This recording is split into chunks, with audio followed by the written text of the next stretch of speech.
Niteka n'umunezero nsubire ndabaramutse nshuti babanyi mubandanya kumviriza ibiganiro kumwe n'amakuru ngaha kuri no mbonesha kure Isi TV imbonesha kure yanyu kandi yacu imwe rudende bageza ko amakuru kumwe n'ibiganiro bitandukanye babivugwa hirya nino mu bisata bitandukanye ayo tugiye kugaruka ko yubakiye ku ngingo nkuru zikurikira. Iperereza ry'u Burundi rirabandanya kunyuruza abarundi muri 2026 nk'uko bimaze imyaka 10 bimeze muri uyu mwaka wa 2026 naho nyene iperereza ry'u Burundi rirabandanya kunyuruza abantu bakaburwa irengero. Ivyo n'ibindi turabirambura muri aya makuru, ntimuje kure, umwe wese ategerezwa gufyonda sabone kugira ngo amakuru duteguye ace habona notification. Abatwara igihugu babandanya kwigira abatazi ibiriko biraba. Igipolisi n'ubutungane birabandanya kuba sindabibazwa. Umurwi w'igihugu ujejwe agateka kazina muntu CNDH ubandanya kwinumira mu gihe n'abakozi bawo batanguye kunyuruzwa. Hano turagaruka ku bantu batanu tumaze iminsi tubariza ariko kugeza ubu batazwi irengero. Hariho abo tutaza kugaruka ko, muri abo harimwo umwe twabatabarije muri Ruhuhuma 2026 yafatiwe Ingozi hajabutse havuye mu Rwanda. We Imana yarakinze umukuru w'iperereza muri Butanyerera Salvatore Horihoze arateba aremera ko hari we hamufise aramurekura. Hariho n'abandi benshi baguma batwandikira bavuga ingene babayeho banyegeye kubera bariko baronderwa ngo banyuruzwe n'iperereza. Hari n'abamaze guhunga muri hino minsi. Ikiboneka nuko Burundi bubandanya kuba igihugu kiganjwe n'ubwoba. Ajuda shefu Tade Gahungu ni umugabo w'imyaka 49 avuka muri komine Rango mu ntara ya Kayanza. Yahahora afise urugo rwiwe mu Kamesa zone Musaga mu bumanuko bw'igisagara ca Bujumbura. Tade Gahungu hinjiye mu gisirikare ca kera cy'insongerezi c'intwazangabo, abandanya hari umusirikare kugeza ahagaritswe muri 2016 muri dosiye benshi bazi nka dosiye nyongera. Muri 2021 Tade Gahungu na bagenzi we bararikuwe aca asubira mu buzima busanzwe.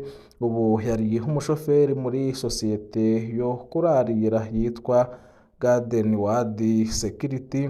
Kuwa 16/0/2026 Tade Gahungu yaratashe ku mugoroba havuye mu kazi, ariko ntiyigeze hashika muhira. Abiwe bararondeye hose barabura. Mu ntango za Ruhuhuma 2026 twararonse amasoko yemeza ko Tade Gahungu yari hafungiwe mw'iperereza, ariko amasoko ya vuba havuga ko atawukiriyo.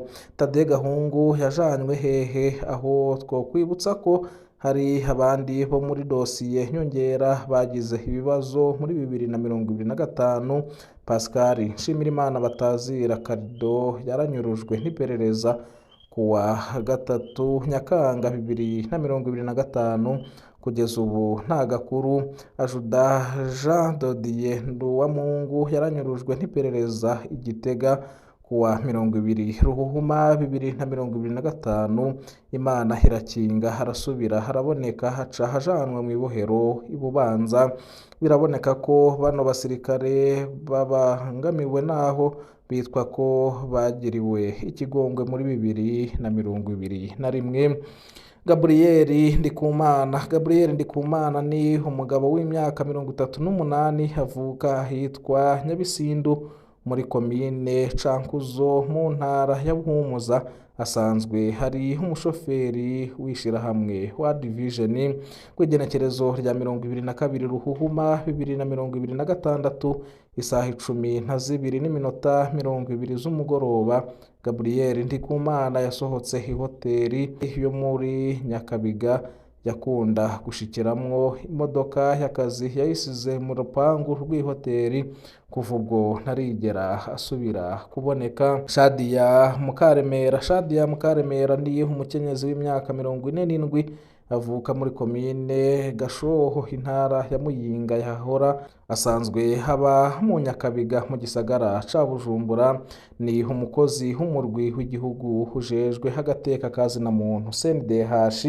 Mu gatondo ko kuwa 25 Ruhuhuma 2026 mu gihe yari mu nzira atonze ku kazi, Shadia Mukaremera yaronse telefone y'umukoresha wiwe yamubaza ko yamuhitana bakajana ku kazi. Shadia yishuye ko yamaze kuva muhira. Uwo mukoresha niwe yabaye wa nyuma yamuhamagaye kandi niwe yahavuye habivuga mu nyuma. Igipfungu ni cinshi hano hantu, vuba tuzogaruka kwinyuruzwa ritangaje ry'uyu mukenyezi. Kuva ico gitondo Shadia Mukaremera ntarigera hasubira kuboneka. CNDH nta kintu kiboneka iriko irakora kugira uyu mukenyezi haboneke. Hari vyinshi vyihuta vyari gukorwa n'uyu murwi bitigeze bikorwa ngo itabare umukozi wayo. Tuzobigarukako. Eric Cubwa Eric ni umugabo w'imyaka 50 yubakanye n'abakenyezi babiri, akaba umuvyeyi w'abana 15, ava ahitwa Kabonga muri komine Nyanza intara ya Burunga. Kw'igenekerezo rya 22 Ruhuhuma 2026 isaha imwe y'ijoro haje imodoka yo mu bwoko bwa pick-up ku rugo rwa Cubwa Eric, ivamwo abagabo bashitse bacakira Cubwa Eric baramujana. Kuva ubwo nta gakuru kiwe, abajejwe intwaro ntavyo banezwe, abiwe bararondeye hose barabura. Njimbere Hermegride Batazira Fanny ni umugabo w'imyaka 42 ava kwijabe mu gisagara ca Bujumbura. Yategura gushinga urugo rwiwe itariki ya 14 Ntwarante 2026 haca haranyuruzwa indwi zibiri n'igice imbere yuko akora ubugeni. Fanny ni umunywanyi w'umugambwe Frodebu, akaba yari mu biyamirije ikiringo ca gatatu ca Nkurunziza. Yarigeze guhungira mu Buganda ahunguka muri 2023 ari uko umwe mu bavukanyi biwe amwemeje ko yavuganye n'abategetsi ko ataco azoba. Kw'igenekerezo rya 27 Ruhuhuma 2026 isaha 4 z'ijoro Fanny yariko hasangira agacupa n'umugenzi hafi y'igituro ca tagisi kwijabe. Ntiyamenye ko muri ico kibanza yari hacunzwe kandi ko yari yaguye mu mutego w'iperereza. Niho haza imodoka kamyonete double cabine ifise ibiyo bitabona, havamwo abagabo bambaye impuzu z'igipolisi bashika baza gufata umuntu. Yamara umwe mu bari ngaho haca arabereka uwo bafata uwo ari we. Fanny yarabonye ko yagurishijwe agerageza guhunga, ariko hasanga bamutanze imbere aba arafashwe. Kuva ubwo nta gakuru ka Hermegride Njimbere Batazira Fanny. Iyi ngendo izogarukira hehe? Kunyuruza abantu bakaburwa irengero ni ingendo mbi cane y'ubutegetsi. Intwaro irafise inzego zikwiye, irafise amategeko yishiriyeho avuga ingene uwagirizwa icaha afatwa, asambishwa, apfungwa, haburanishwa. Ntivyumvikana ingene intwaro yonyene idashobora kubaha amategeko yishiriyeho. Abatwara Uburundi babandanya kwigenza nk'uko coba kiri ikiroberi co mw'ishamba. Iyi ngendo hituma abantu badondoberezwa, abafitaniye amatati asanzwe bagakoresha inzego z'iperereza mu kubesheranira ibibazo by'umutekano. Bamwe mu bakozi b'iperereza baragurwa maze bakambika ibara umuntu kugira bamuzimanganye. Mbega Uburundi burafise Procureur General de la République yemera bino bintu? Burafise umushikiranganje w'ubutungane yemera bino bintu? Ntaco twavuga ko umukuru w'igihugu kuko inzego zibikora niwe zegukira. Ni ukuvuga ko bino byose bikorwa mu izina rya Perezida Ndayishimiye, nawe akabandanya kuvyemera. Umurwi CNDH urateye isoni. ntivyumvikana ko igihugu kigira umurwi w'igihugu witwa ko wigenga ujejwe agateka kazina muntu utigera wiyamiriza kano karanda, bigeze aho umukozi w'uyo murwi nawe nyene anyuruzwa, wa murwi ukanuma uba uhejeje kwemeza ko ataco umaze na gitoya. Ayo mu yandi makuru, Bubanza abarwaye n'abafunzwe bafunguriwe n'umukuru wa karitiye inyuma y'ukwezi yari amaze mu mafungo. Isa Nsabimana arongoye karitiye ya Bubanza yagendeye abarwaye mu bitaro vya Bubanza hamwe n'abafunzwe bose hamwe bashika kwijana, abagemurira ibifungurwa. Mu majambo yiwe yagize ati: naho namaze ukwezi mu mafungo sinari guhimbaza iramazani ntibutse bene wacu bari mu nkenero n'abandi boza baribuka abo bafise inkenero. Abarwayi yagendeye barakengurutse umutima w'ico gikorwa, bashima uburyo abayobozi babo babitaho, basaba n'abandi banyagihugu n'abategetsi gukomeza uwo mutima wo gufashanya no gushigikirana cane cane ku bari mu bihe bigoye. Nayo Bubanza abenegihugu bahawe ikiringo c'indwi zibiri kugira babe basukuye imbere y'impangu canke amatongo.